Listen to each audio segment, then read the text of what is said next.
When I was young, the middle way was alluring to me because I was extreme. I was always on one side or the other. I would always cast everything in a all or nothing light. If you're going to go towards something, go all the way.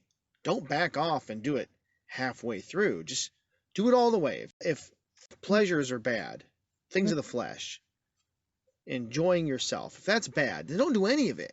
Somehow find a way to exist without touching any of that. Stoicism. And when I was young, Stoicism and walking a life without any pleasures was a big thing for me. I'm going to discuss that here. I'm also going to discuss Confucianism. It has a lot to do with Middle Way, and that really, really intrigued me. Confucianism did. And then I'm also going to discuss the Christian perspective and how that differs and what that's about. So the first thing is, what can we learn from Confucianism? I remember reading Confucius, and a lot of it was, when I first read it critically, I was sitting there thinking this is a lot of just, oh, that just sounds sensible. Don't go overboard. It's like if things go too far to the left, then go a little bit to the right. Always maintain room for your family, and honor your family with your practices, and don't go off and run around and gallivant and all that. So there was a lot of things in Confucianism that I really took after.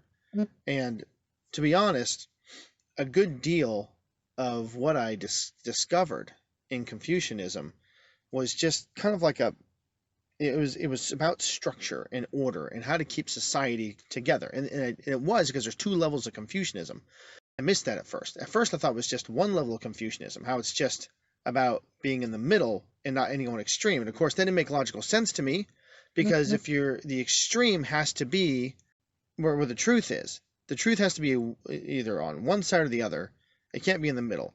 And that wasn't the case with Confucianism. It wasn't all about just landing in the middle and compromising between these two sides that are fighting with each other. It was really about structure and order. But that's the second part of Confucianism. The first part is about structure and order within us. And when we ask that, we have to ask, what is structure and order? Well, structure and order, it's not necessarily lack of freedom. It's not complete restriction. Structure and order is taking this life that we live and working it out in such a way, in certain paradigms and rules that keep everything vibrant and together. It's like an orderly society that is based upon rules and a social contract that makes sense for everybody and safeguards everyone's rights is a society where everyone can live vibrantly, not where everyone's restricted. And when you're growing up young, of course, you just run into these rules and you want to do all these tantalizing things. You're like, stupid rules, and you don't want to have anything to do with it. Words like this cut back and say, no, there has to be structure. Now, Confucianism isn't the only thing that goes here. It's just one thing. Obviously, you can go to the New Testament and the letters of Paul, and Paul talks about living in moderation. And he advises Christians live in moderation. And of course, like the law and order is a very old concept. But we're going to focus on Confucianism, all right? What can we learn from the Middle Way? What it has for society. So in every person's search for meaning in life, you kind of come across a real problem. And I'm just going to go very basic, fundamental here. And the problem, that it's the same problem brought out by other philosophers. The author of Ecclesiastes in the Bible has the same problem too. And that's what is addressed by the Gautama Buddha as well in Eastern religion. And that is that pleasure and wisdom seem good, but seem to have no substantial goal. Your heart just continues to seek after. It's never satisfied. So there's a couple major reasons to follow the path of moderation. So I'm going to go through them. Number one, as life kind of tears on us and with experiences of pain and pleasure, the mind can be trained to ignore and confuse them, the two. This is true.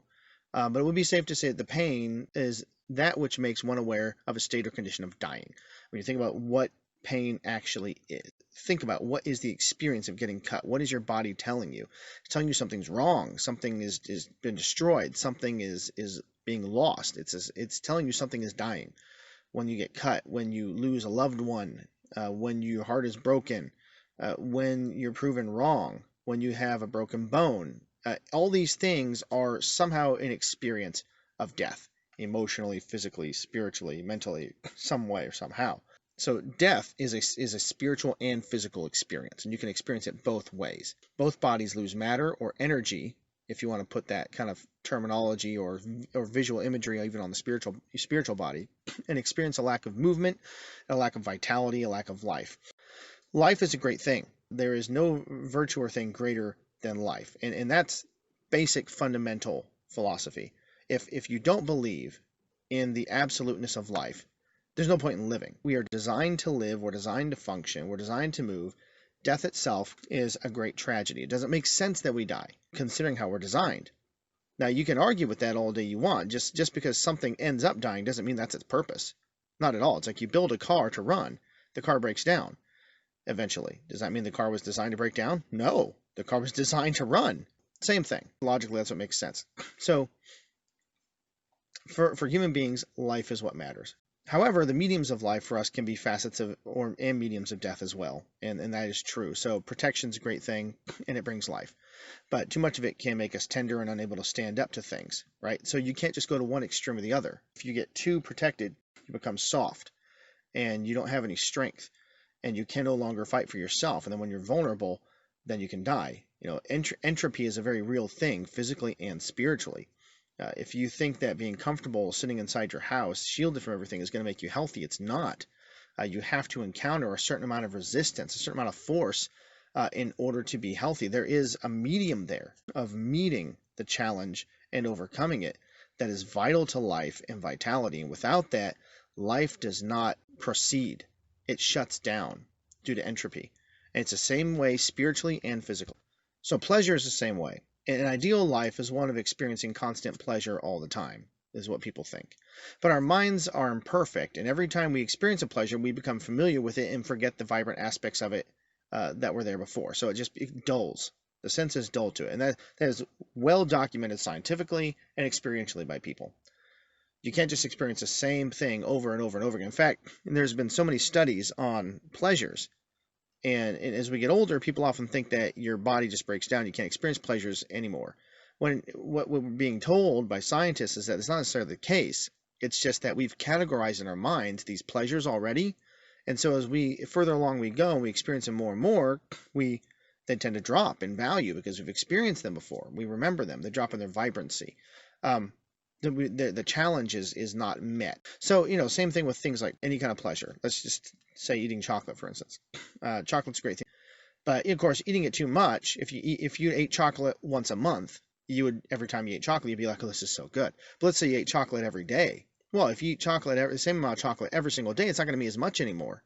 Case in point is people that live in first world countries and have all these wonderful accommodations. Plenty of food to eat, plenty of entertainment and stimulus, plenty of things to do. They're so wealthy, and yet they can be so miserable. So many people around the world that don't have those things. Somebody in this country can eat a steak dinner every night if they wanted to. But if they did that, a steak dinner would lose all of its value. They wouldn't care about a steak dinner. Whereas if, somebody in the middle of a third world country, maybe they don't get a steak dinner ever. They may have something equivalent to a steak once in a lifetime. So obviously the experience is a big deal. So it's the same thing with us. Every human being, it loses its effect. Pleasure does. This reality applies to countless things in the physical and spiritual reality. All right. So the idea of moderation is to intake enough so that the body and the spirit function as well as possible. You meet challenges and you overcome those challenges, but then you gain something, you gain health in order to move forward. So for life and vitality to be there, you have to have strength. And there are two big reasons then to follow this path of moderation. I'm going to kind of go through those. The first one is for yourself and what it does to you. And I've kind of been talking about that already. You need order. You have to have life and vitality, but it has to be structured somehow. If it's not structured correctly, then it just gets chaotic and they break each other down. It's like you can have two trains running parallel on a track, on two different tracks. At the moment that you stop making them run parallel to each other and they go crazy, they crash into each other and everybody dies. Things have to be ordered so that they don't destroy one another. That's the whole beauty of movement. Movement is great. Movement is awesome. But if it's not structured, then movement can cause its own demise. It breaks itself down. It's a great contradiction Life is something amazing. It's something vibrant. It's something that goes, and of course, as it goes, it impedes upon everything else around it. So how do you get things that go and move to function with other things that go and move?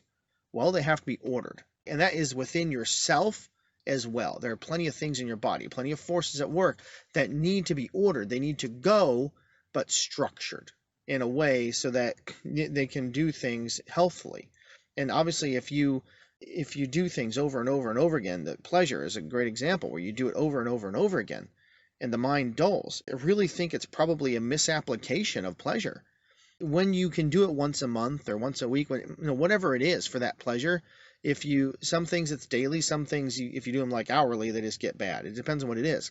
If you do things at a set schedule, then your mind prepares for it, it's open for it, and it puts it in the right place. And I really think that's probably it, where you're just misusing these functions, misusing these things, misusing the forces of vitality. They're misintersecting, and that causes a breakdown. So the same thing also applies not just to us personally, internally, but to the world around us.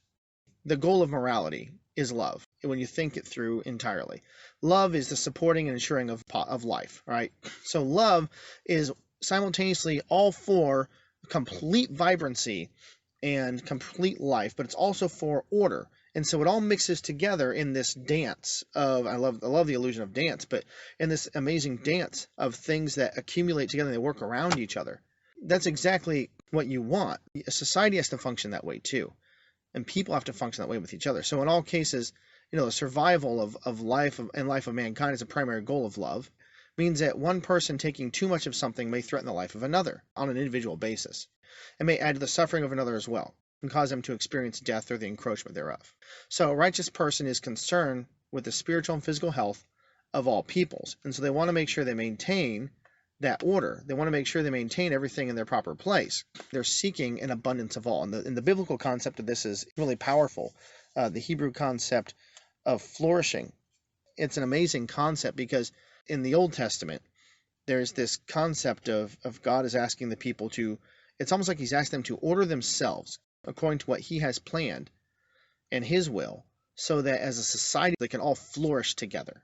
That's the idea. But there has to be a structure there. So when we talk about the Middle Way, that's what the Middle Way is really going after. When I was young, my thought was an Eastern concept that gets as close as possible to Christianity was Confucianism was the Middle Way. The biggest obstacle with Confucianism, of course, was that it was about statehood. It wasn't heavenly minded. It wasn't seeking salvation.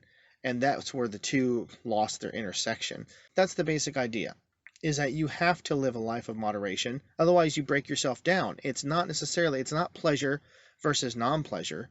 It's not, black versus white. It's all one way forward in life. You can't run a race if you don't practice and run yourself.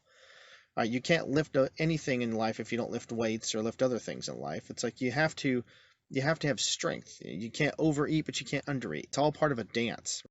It's completely transcendent of this tussle. The challenge and the fulfillment can both be are both a necessary part. And there is that synchronization, that abundance of everything builds in oneself pleasure. So when you actually experience pleasure and comfort and all this stuff, it is a message in your body and your soul and your spirit telling you that something is right, something all has aligned. And when that alignment breaks down, that's pain. That's the destructive part. That's not being done right. Something has broken that dance and has messed it up and has caused the issue, which reminds you of the inevitability of death, which is the ultimate breakdown of the dance. Anyway, that was my thoughts on this. Hope you guys enjoyed it. Give it some more thought. There's a lot to go through there, especially was really interesting when I was younger, and it's something really to think about.